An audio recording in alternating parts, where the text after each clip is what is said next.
आज की इस वीडियो में हम बात करने वाले हैं how to make best time table. Best time table कैसे बनाएं। इस वीडियो में हम बेस्ट टाइम टेबल्स बनाएंगे बाय यूजिंग 3S फार्मूला।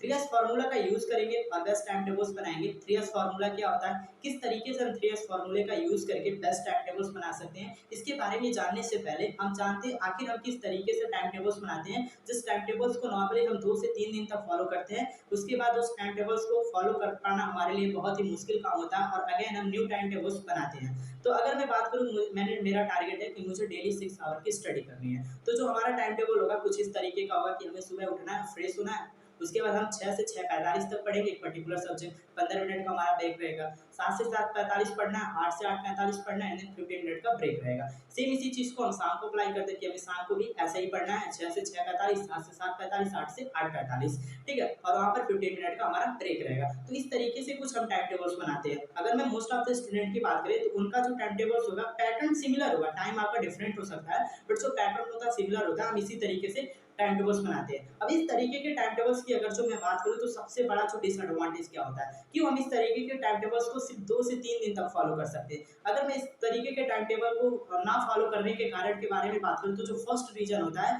इस तरीके के टाइम टेबल्स में हम टाइम के हिसाब से चलते हैं। टाइम को अपने हिसाब से नहीं चलाते, टाइम के हिसाब से चलते हैं। अगर मैं बात करूँ, मैं सुबह उठा पर्टिकुलर मैं 10 मिनट लेट हो गया, मुझे 6 बजे से पढ़ना था तो मैं 6:10 पे पहुंचा अपने स्टडी टेबल पे। तो वहाँ पर होगा क्या, मेरे माइंड्स में आइडिया आएगा कि आज हम 10 मिनट लेट हो चुके हैं, अब जो 7 बजे से हमारा स्लॉट रहने वाला हम उसके उस पर्टिकुलर स्लॉट में पढ़ेंगे जब मैं 7 बजे पहुंचूंगा, ठीक है। तो उस स्लॉट में मेरे माइंड में अगेन आइडिया आएगा कि हमने तो अभी स्टार्टिंग में पढ़ाई नहीं, आज का दिन खराब हो गया, अब हम कल से पढ़ेंगे एज अ न्यू फ्रेशर, एकदम फ्रेश के रूप में हम कल से पढ़ेंगे। तो ये ऐसी चीज होती रहती है। तो इस तरीके के टाइम टेबल को ना फॉलो करने का जो सबसे बड़ा कारण होता है कि हम टाइम के हिसाब से चलते हैं, टाइम को अपने हिसाब से नहीं चलाते हैं। अगर मैं सेकंड रीजन की बात करूं तो सेकंड रीजन मैं पर्टिकुलर आपको एग्जांपल से समझाने की कोशिश करता हूं। अगर मान लीजिए मैंने 2 आवर की स्टडी करनी है, मैंने डिसाइड किया मुझे 2 आवर की स्टडी करनी है, तो 2 आवर की स्टडी करने के लिए जो सबसे डिफिकल्ट काम होता है कि अपने आप को प्रिपेयर करना, अपने आप को तैयार करना, अपने आप को स्टडी टेबल्स पे बैठाना स्टडी करने के लिए, that is the most difficult काम। अगर आप इसे डिफिकल्ट काम होता है, अगर आप इसे कर लेते हैं ना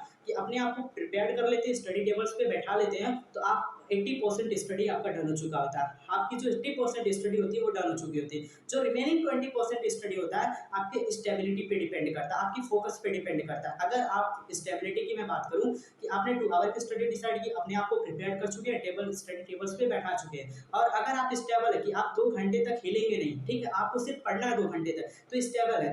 ऐसे आप स्टेबिलिटी हो गई आपकी। अगर आप स्टेबल है तो 2 से 3 वीक में जो आपका फोकस है, अल्टीमेट आपका फोकस स्टडी पे लगने लगेगा। तो मतलब हमने समझा क्या, स्टडी का जो मतलब होता है कि अपने आप को प्रिपेयर्ड करना स्टडी के लिए, एंड देन स्टेबिलिटी होना बहुत जरूरी है, तभी हम स्टडी कर सकते हैं, किसी भी टाइम टेबल्स को फॉलो कर सकते हैं। तो अगर मैं बात करूं अपने आप को प्रिपेयर्ड करना स्टडी के लिए, बहुत ही डिफिकल्ट टास्क होता है, ठीक है, बहुत ही डिफिकल्ट टास्क होता है। Most of the student am for fails होते हैं, वो स्टार्ट ही नहीं करना चाहते। अगर वो स्टार्ट करें तो आराम से स्टडी किसी भी टाइम टेबल्स को फॉलो कर सकते हैं स्टेबिलिटी दिखाकर, ठीक है।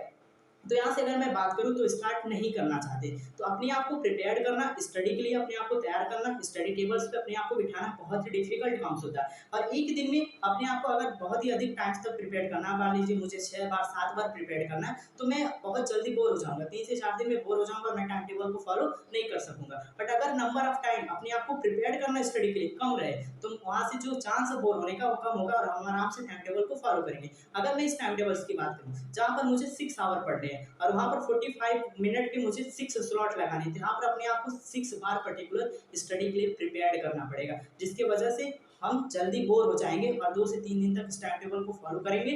उसके बाद इस टाइम टेबल को हमारे बस की बात नहीं रहेगी फॉलो करना। तो यहाँ पर मेनली हमने देखा कि क्यों हम इस तरीके के टाइम टेबल को फॉलो नहीं कर पाते। तो जो फर्स्ट रीजन होता है हमारा, यहाँ पर हम टाइम के हिसाब से चलते हैं, एंड देन सेकेंड अपने आप को प्रिपेयर करना स्टडी के लिए, नंबर ऑफ द टाइम्स अधिक होता है, क्योंकि 45 मिनट के स्लॉट में अगर मुझे 6 आवर की स्टडी करनी तो 6 टाइम हो गए, तो नंबर ऑफ जो टाइम्स होता है अपने आप को स्टडी के लिए प्रिपेयर करना वो अधिक होता है। इसी के लिए हम इस तरीके के टाइम टेबल्स को 2 से 3 दिन तक फॉलो करते हैं। अब हमें एक ऐसा टाइम टेबल्स बनाना है जहां पर हम टाइम को अपने हिसाब से चलाएं और जो नंबर ऑफ टाइम अपने आप को स्टडी के लिए प्रिपेयर करना वो कम हो, ताकि हम आराम से टाइम टेबल को फॉलो करें इफेक्टिवली। तो इस तरीके के टाइम टेबल्स को हम बनाएंगे बाय यूजिंग 3S फार्मूला। अब चलिए देखते हैं 3S फार्मूला क्या होता है। अगर हम 3S फार्मूले की बात करें तो 3S फार्मूले का जो मतलब होता है, आपको जितने भी नंबर ऑफ आवर स्टडी करने हैं उससे आप 3 स्लॉट में डिवाइड करो। 3S फार्मूले का मतलब हो गया कि 3 स्लॉट में डिवाइड करो आप जितने भी नंबर ऑफ आवर आपको स्टडी करना है। मान लीजिए मुझे 6 आवर की स्टडी करनी है, तो मैं क्या करूँगा 6 आवर को 3 स्लॉट में डिवाइड कर दूँगा। फर्स्ट स्लॉट में मुझे 2 आवर की स्टडी करनी है, सेकंड स्लॉट में मुझे 2 आवर की स्टडी करनी है,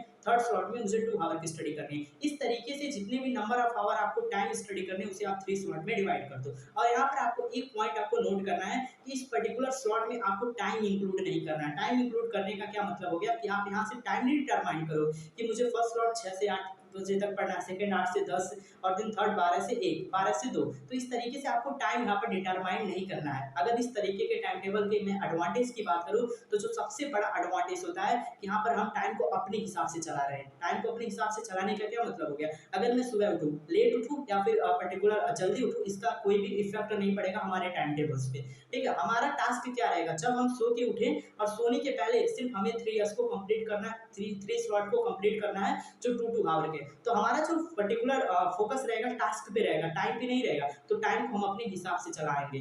अगर आप टाइम को अपने हिसाब से चलाना सीख गए तो आप दुनिया के किसी भी टाइम टेबल्स को आराम से फॉलो कर सकते हैं। आप टाइम के हिसाब से मत चलिए, टाइम को अपने हिसाब से चलाइए। यही होता है पर्टिकुलर टाइम को फॉलो करने का मेन रूल। ठीक है, टाइम के हिसाब से नहीं चलना, आपको टाइम को अपने हिसाब से चलाना है। अगर मैं इस जो पर्टिकुलर अभी हम टाइम टेबल की बात कर रहे थे, इसका अगर मैं सेकंड एडवांटेज की बात करूँ तो यहाँ पर जो नंबर ऑफ टाइम है अपने आप को प्रिपेयर करना, स्टडी के लिए स्टडी टेबल्स पे बिठाना 3 टाइम्स है। तो 3 टाइम्स मेनली कम है, जिसकी वजह से जो चांस है आपके बोर होने का वो कम होगा और आप इफेक्टिवली स्टडी कर सकते हैं। ठीक है, तो इसके 2 एडवांटेज के बारे में पढ़ा कि इस टाइम टेबल में हम टाइम को अपने हिसाब से चलाएंगे और जो नंबर ऑफ टाइम अपने आप को स्टडी के लिए प्रिपेयर करना वो कम है, जिसकी वजह से जो चांस है हमारे बोर होने का वो कम होगा। अगर मैं बात करूँ एक और इम्पॉर्टेंट एडवांटेज की, आपको इस तरीके के टाइम टेबल्स में, ठीक है, आपको इस तरीके के टाइम टेबल्स में जो ब्रेक है मिनिमम 1 आवर का ब्रेक रखना। 50 मिनट का ब्रेक, 20 मिनट का ब्रेक नहीं होता। आपको मिनिमम 1 आवर का ब्रेक रखना है और फुल एंजॉयमेंट करना है। स्टडी के साथ अगर आप एंजॉयमेंट कर रहे हो तो जो आपकी स्टडी होगी बहुत ही इफेक्टिव होगी और टाइम टेबल्स को भी आप इफेक्टिवली फॉलो करोगे, क्योंकि आपके माइंड्स पे ऐसा कुछ पड़ेगा ही नहीं कि आप पर्टिकुलर स्टडी कर रहे हो। ठीक है, तो स्टडी के साथ मिनिमम 1 आवर की आपके पर्टिकुलर क्या होनी चाहिए, ब्रेक होना चाहिए आपके स्टडी के साथ। जैसे मैंने फर्स्ट स्लॉट 2 आवर का, उसके बाद मेरा 1 आवर का break, then second slot 1 hour का ब्रेक, देन थर्ड स्लॉट, उसके बाद हमारी 1 आवर की ब्रेक, उसके बाद थर्ड स्लॉट के बाद तो आप 1 आवर का ब्रेक लो या फिर कितने भी आवर का ब्रेक लो, ये तो मैटर नहीं करता। तो मेरे कहने का सिर्फ मतलब यही हुआ कि जब आप 3 स्लॉट को फॉलो करो तो फर्स्ट स्लॉट के बाद 1 आवर का ब्रेक, देन सेकंड स्लॉट के बाद 1 आवर का ब्रेक, उसके बाद आपको थर्ड स्लॉट करना है। तो ब्रेक लेना बहुत जरूरी है और मिनिमम ब्रेक आपका 1 आवर का होना चाहिए, जहां पर सिर्फ आपको एंजॉयमेंट करना है। तो मेनली अगर आप इस तरीके के टाइम टेबल्स को बनाते हैं और फॉलो करते हैं तो आपकी जो स्टडी होगी बहुत ही इफेक्टिव होगी। अगर आपको वीडियो अच्छा लगा तो वीडियो को लाइक करिए, चैनल को सब्सक्राइब करिए, क्योंकि इस तरीके के वीडियो आपको यहाँ पर मिलते रहेंगे।